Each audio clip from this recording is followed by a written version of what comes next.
All right, what's going on, everybody? Welcome back. It is a beautiful day here. Beautiful day in northern Michigan. We always like to get some stuff done while the weather's nice. You can see behind me, we have some poles up.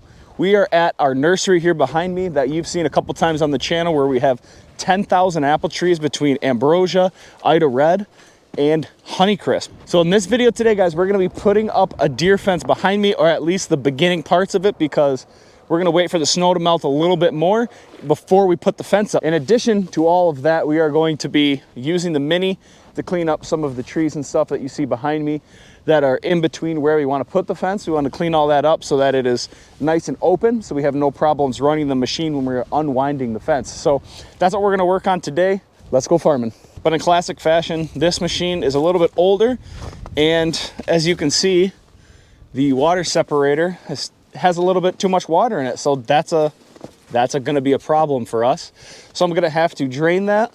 We'll take the filter off, and then we'll pump some fuel back into it and get the machine running again. I did have it running already, and it shut off because we had a little too much water in the system. So as always, if it ain't tight, it ain't right. I needed the channel locks to loosen this up.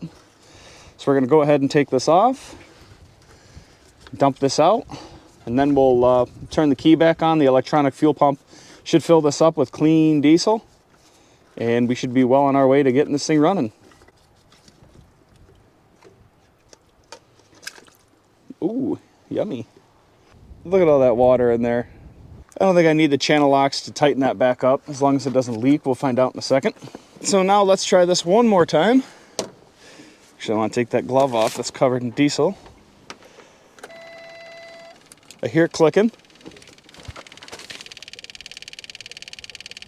Ooh, look at that. Nice, beautiful, clean diesel going back in.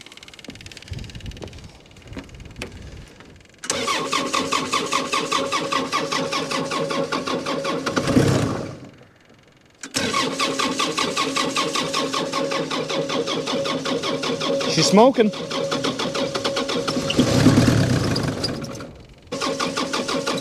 Come on, girl. There we go. Well, would you look at that? The nursery behind me is just temporary. So it's just really a temporary fence. It's not too much. It's only, I think, about 70 poles we put in the ground. We didn't rent a machine like you've seen before and vibrate them and pound them into the ground. We used a hand auger, which wasn't that enjoyable. I didn't get any video of it because yours truly was running it. So you're not going to get to see that, but I'll show you what it looks like. So obviously we have the poles out. You can see they're kind of on angles here and there all the way down. The poles are just sitting in there. The auger only went down about 2.5 feet.